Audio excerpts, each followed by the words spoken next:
이집트에서 가장 흥미진진한 고고학적 발견 10가지를 탐험하면서 매혹적인 시간 여행을 떠나보세요.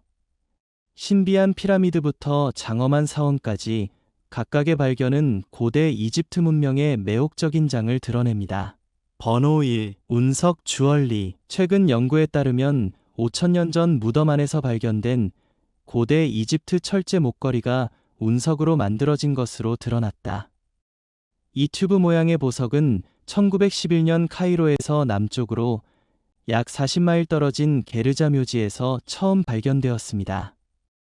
기원전 3350년 사이 기원전 3600년의 매장지에서 발견된 이 구슬은 이집트 철기 시대보다 수천 년 전인 고대 이집트에서 철을 사용한 최초의 사례 중 일부입니다. 이 구슬의 우주적 기원은 처음부터 의심되었습니다. 발견 직후 연구자들은 금속 보석의 철 운석의 특징인 니켈이 눈에 띄게 풍부하다는 사실을 확인했습니다.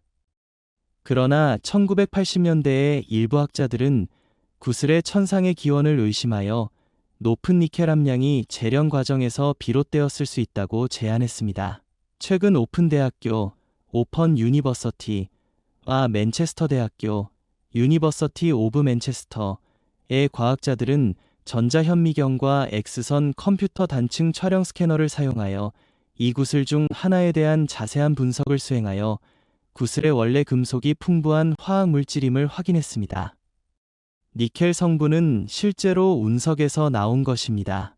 연구원들은 또한 구슬의 결정 구조에서 독특한 위드먼스터턴 패턴을 관찰했는데, 이는 태양계가 형성되는 동안 소행성 내부에서 천천히 냉각되는 운석의 독특한 특징입니다.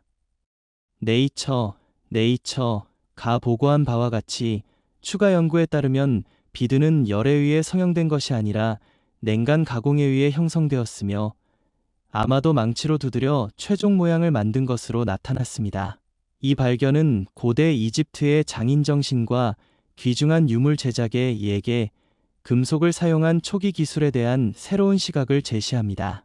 2번, 베스 신의 형상이 새겨진 금반지. 보물찾기의 스릴에 필적하는 놀라운 고고학적 발견으로 이집트는 3300년 이상 된 눈부신 금 주얼리를 공개했습니다. 이 보물은 번화한 카이로에서 남쪽으로 약 300km 떨어진 곳에 위치한 현재 아마르나, 어마언어로 알려진 고대 도시 아키테이턴 내의 매장지에서 발굴되었습니다. 이 매장지는 흔히 발견되는 곳이 아닙니다. 이는 에이턴이라는 단일 태양신에 초점을 맞추고 수도를 그의 사막 성역인 아키테이턴으로 옮김으로써 이집트의 종교적 신념을 변화시킨 것으로 알려진 논란의 여지가 있는 파라오 아커나턴과 관련이 있습니다.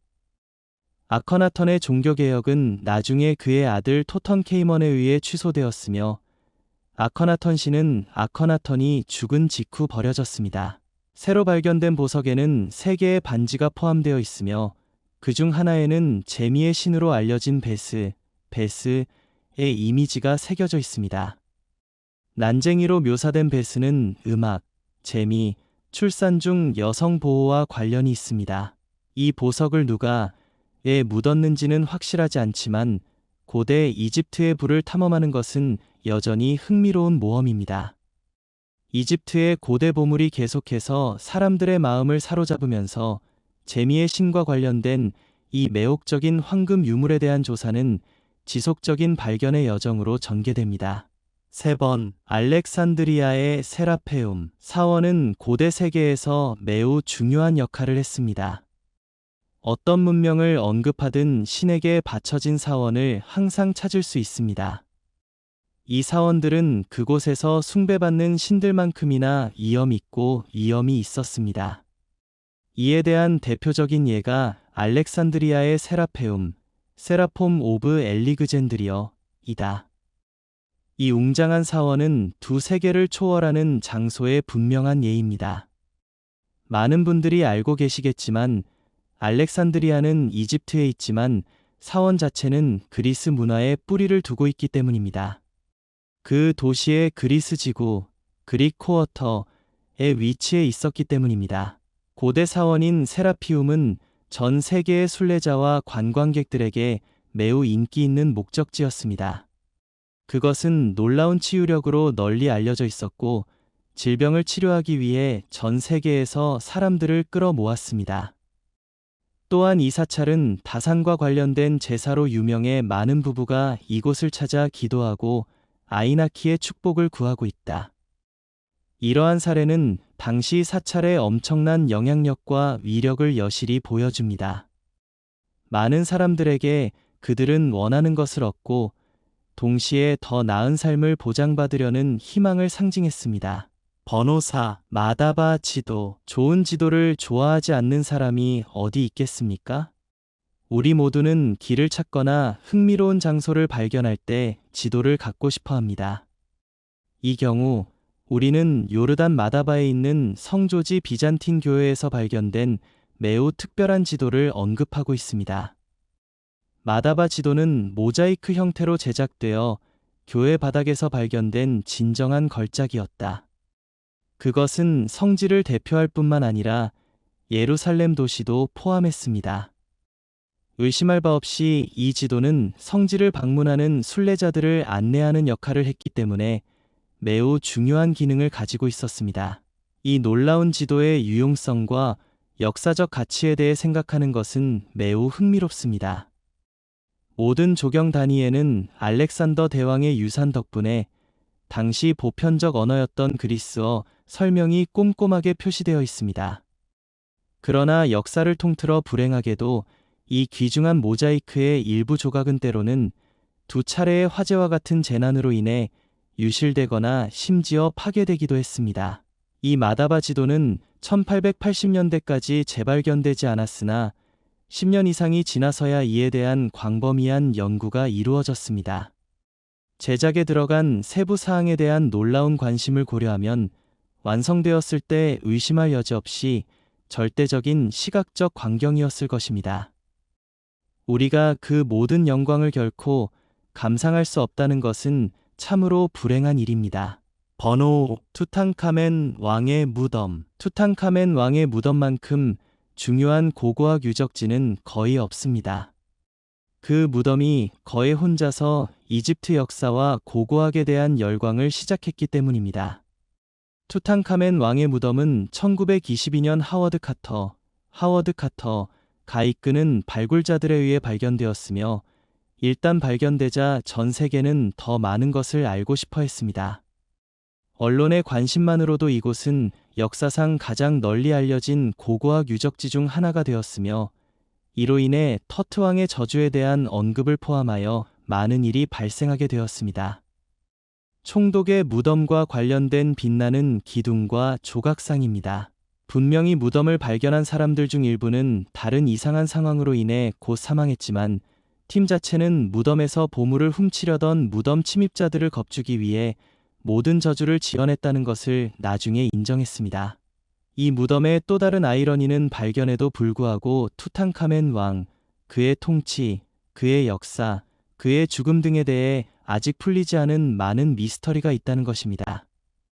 예를 들어 그가 그토록 사랑받는 파라오라면 왜 제대로 매장되지 않았을까요? 그의 부모가 실제로 누구였는지, 금지된 관계에 있었는지에 대한 미스터리도 있습니다. 그렇더라도 이 무덤은 고고학 역사에서 중요한 부분이며 수년 동안 소중하게 보관될 것입니다. 번호 6. 아부 신벨의 사원. 기원전 13세기 람세스 2세가 건설한 이 건축물은 고대 이집트 문명의 상징적인 기념물입니다. 바위에 새겨진 이 조각상은 다양한 신과 파라오에게 헌정되었으며 그들의 이야기를 말해주는 인상적인 부조와 조각상이 있습니다. 그들은 태양광선이 주요 성소를 관통하여 독특한 광경을 만들어내는 춘분 동안 천문학적 정렬로 눈에 띕니다. 1960년대 아스완댐 건설로 인한 홍수 방지를 위해 돌 하나하나 옮겨 놓았는데 이는 놀라운 기술적, 고고학적 성과이다. 그 이후로 이곳은 세계적으로 유명한 관광 명소이자 유네스코 세계문화유산으로 지정되었습니다. 건물 정면에 있는 람세스 2세의 거대한 조각상은 인상적이며 내부를 장식하는 부조와 그림은 고대 이집트의 삶을 묘사하고 있습니다. 그들은 수년에 걸쳐 예술가와 영화 제작자에게 영감을 주었으며 계속해서 역사가들에게 매력과 연구의 원천이 되고 있습니다. 사원의 보존과 보호는 미래 세대를 위한 보존을 보장하기 위한 지속적인 우선순위입니다. 간단히 말해서 아부신벨 신전은 고대 이집트의 웅장함과 기술이 남아있는 지속적인 유산으로 그 화려함과 역사적 중요성으로 이곳을 방문하는 모든 사람들의 마음을 사로잡습니다. 번호 7. 시스라 우물. 사우디아라비아의 알하프 지역에 위치한 시스라 우물은 팔레스타인에서 유대인을 추방하기 위해 싸웠던 가나안 군대의 이름을 따서 명명되었습니다. 이 특별한 에피소드는 두 고대 민족 사이의 역사적 대결을 이야기하기 때문에 성경과 토라 모두에서 매우 중요합니다. 이 우물은 2000여 년 전 나바테아 시대에 건설되었는데 이는 이 우물의 놀라운 연대를 보여줍니다. 대부분의 우물과 마찬가지로 시스라 우물은 사암을 파서 만든 구멍이지만 이 우물은 깊이 15m의 매우 넓은 타원형 모양이 특징입니다. 이 우물은 예전에는 중요한 물 공급원이었지만 안타깝게도 더 이상 물을 공급할 수 없습니다. 그러나 더욱 매혹적인 것은 우물 주변의 바닥까지 내려갈 수 있는 계단이 있다는 점이다. 실제로 이 우물에는 인근 마을에 물을 공급하기 위해 특별히 설계된 약 3km 길이의 터널이 있습니다. 숫자 8. 비밀 터널. 기자에 대해 피라미드 입구에 있는 비밀 통로가 4500년 만에 무오그래피, 묘아그러피를 통해 발견되었습니다. 이 발견은 피라미드에 관해 훨씬 더 놀라운 발견으로 이어질 수 있습니다. 복도는 길이가 거의 30피트이고 폭이 6피트 이상이며 피라미드 입구나 알려지지 않은 방 주위의 무게를 재분배하기 위해 만들어졌을 수 있습니다. 이집트 고대 유물 최고위원회 의장인 무스타파 와지리는 피라미드 아래에 또 다른 무엇이 있는지 계속해서 조사하겠다고 다짐했습니다. 번호 9. 하와라 미궁. 아와라 피라미드, 피러미드 오브 어에러는 세 번째 파라오 어미네메트가 사막에 지은 구조물입니다. 거친 외관 때문에 검은 피라미드라고도 알려져 있으며 벽돌과 돌로 지어졌습니다. 그러나 가장 흥미로운 것은 2008년에 발견된 아와라 미로 어에러 레버린스라는 지하 단지입니다. 고대 헤로도토스가 언급한 이 미로는 신비한 방을 가지고 있으며 고대 역사에 대한 우리의 이해를 바꿀 수 있습니다. 지하와 지하에 문과 방으로 덮인 12개의 안뜰이 있다고 하는데 현재까지 위쪽 방만 탐사되었습니다. 지하방은 미스터리로 남아 있습니다. 번호 10. 로제타 스톤. 1799년 나폴레옹의 군사원정에 동행한 과학자 그룹은 세상을 영원히 바꿀 발견인 로제타 스톤을 우연히 발견했습니다. 이 고대 유물의 역사는 기원전 196년으로 거슬러 올라갑니다. 그리고 프톨레마이오스 5세라는 이름의 13세 파라오가 이집트를 통치할 권리가 있음을 확인하는 제사장 회의가 작성한 법령이 들어 있습니다. 그러나 로제타석이 그토록 놀라운 이유는 이 법령이 하나도 아니고 둘도 아닌 세 가지 언어, 즉 상형문자, 민중문자, 그리스어로 기록되었다는 점입니다. 발견 당시 그리스어만 알려져 있었기 때문에 다른 두 언어를 해독하는 것은 불가능한 작업이었습니다. 과학자들이 그리스어 비문이 다른 두 언어와 동일한 명령을 전달하여 코드를 해독하고 상형문자 및 민중문자의 숨겨진 비밀을 풀 수 있다는 것을 깨닫기 전까지는 말입니다. 오늘날 로제타 스톤은 대형 박물관에 보관되어 있지만 논란이 없지 않습니다. 이집트인들은 돌을 고국으로 돌려줄 것을 거듭 요구해왔으며 이는 문화적 소유권과 역사 보존의 중요성에 대한 논쟁을 촉발시켰습니다. 번호 11. 할사플리에니 지하실. 문제의 문명에 따라 고고학자들이 연구해서 찾는 구조물은 매우 다양합니다.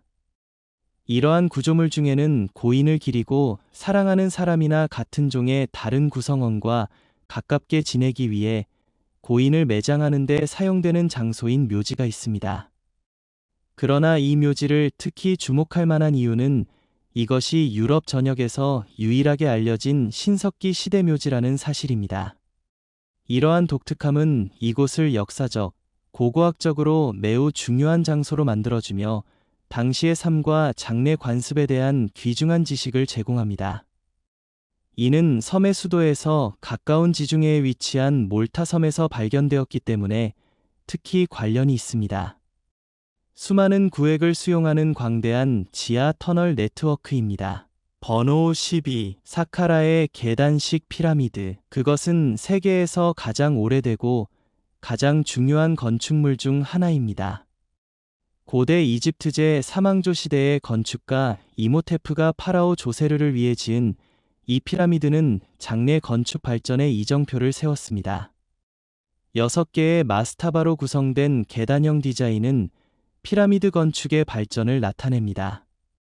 피라미드 외에도 사카라 장례식 단지에는 수많은 마스타바, 사원 및 동상이 포함되어 있어 초기 이집트의 삶과 종교적 신념에 대한 포괄적인 시각을 제공합니다. 사카라의 계단식 피라미드는 이집트 독창성의 지속적인 상징입니다. 번호 13. 사우디아라비아의 아리즈르, 엘히지어, 유적지. 엘히지어는 히그러라고도 알려진 사막 한가운데 위치한 도시 전체입니다. 알히즈르는 19세기에 처음 발견되었습니다. 이 고고학 유적지는 사우디아라비아 메디나시 근처 질라스 산맥에 위치해 있습니다. 실제로 이곳은 더 이상 존재하지 않는 나바테아 문명의 가장 잘 보존된 유적지입니다. 이 도시는 수천 년 전 아라비아 반도를 가로지르는 향로에 위치해 있었기 때문에 여러 나라의 많은 사람들이 알히즈르에 들렀습니다. 이는 아시리아와 이집트의 영향을 융합한 도시 건축물의 다양성을 설명합니다. 그리스어, 라틴어 등 다양한 고대 언어로 돌에 새겨진 문자가 발견되었습니다. 나바테아인들은 주로 기원전 1세기부터 조각된 정면으로 수많은 무덤을 조각한 위대한 건축업자였습니다. 이러한 발견은 111개의 기념 비적인 무덤, 그중 94개는 장식된 정면이 있음과 우물이 있는 나바테아 문명을 더 잘 이해하는 데 도움이 됩니다. 이 유적지는 나바테아인의 뛰어난 건축 양식과 수력 기술의 숙달을 보여줍니다. 도시와 인근 오아시스에는 직경이 최대 7m, 깊이가 최대 20m인 바위를 파낸 약 130개의 우물을 통해 물이 공급되었습니다. 이는 풍부한 식수원을 제공했습니다. 번호 14. 바어하우데 구멍. 거대한 구멍이 감옥이자 지옥으로 가는 문 역할을 한다면 어떨까요? 그리스 신화에 나오는 또 다른 이야기처럼 보일 수도 있지만 예멘 동부 중심부의 알마흐라 사막에 마법의 우물이 있다는 전설이 있습니다. 바어하우드 우물은 이름 그대로 예멘 가장자리에 있는 거대한 구멍처럼 보입니다. 수세기 동안 이곳은 이슬람 문화에서 진으로 알려진 요정이 출몰하는 곳이라고 믿어졌습니다. 어떤 사람들은 여전히 바어하우드의 우물이 악령이 깃들어 있고 유독하며 위험하다고 생각합니다. 하지만 오만 동굴 탐사팀 덕분에 이제 우리는 우물이 자체 생태계를 갖춘 비옥한 곳이라는 것을 알게 되었습니다. 바어하우드 유정은 예멘과 오만 국경에 위치하고 있으며 팀은 지질조사국 및 예멘 광물자원위원회와 힘을 합쳐 탐사를 시작했습니다. 7명의 동굴 탐험가가 직경 30m의 둥근 구멍을 뚫고 깊이 112m, 폭 116m의 지하 동굴을 발견했습니다. 동굴에는 폭포, 종유석, 석순이 가득했고 심지어 수천 년에 걸쳐 형성된 귀중한 암석 진주도 있었습니다. 놀랍게도 우물물은 마실 수 있는 것으로 밝혀졌습니다. 이 탐험은 유명한 프랑스 작가 줄 베른, 줄스 번이 묘사한 것처럼 우물이 지구 중심으로 가는 입구일 수도 있지만 우물에 대한 신화가 틀렸음을 입증합니다. 번호 15. 요르단의 검은 사막. 요르단 한가운데에 하랏 아시샴, 헤러트 예시샘이라는 검은 사막이 있다는 사실을 알고 계셨나요? 검은 사막으로도 알려진 이 사막은 어둡고 바위가 많은 땅으로 이루어진 매혹적인 지역입니다. 그것은 시리아와 사우디 아라비아와의 국경 근처 국가의 북동쪽에 위치하고 있습니다. 이곳은 언급된 세 국가에서 5만 평방킬로미터에 달하는 인상적인 지역에 걸쳐 800개 이상의 화산이 있는 독특한 화산 지역입니다. 약 3천만 년 전에 화산 활동이 시작되어 지질학적 역사가 가득한 장엄한 풍경을 만들어냈습니다. 더욱이 이 지역의 마지막 화산 폭발은 시리아에서 1850년으로 거슬러 올라간다는 점에 유의해야 합니다. 자연과 지질학에 대해 더 많이 탐구하고 배울 수 있는 놀라운 장소입니다. 기후가 극도로 덥고 화산이 위협적일 수 있지만 요르단의 이 지역은 수천 년 전에 사람들이 점령하고 사용했습니다. 그렇습니다.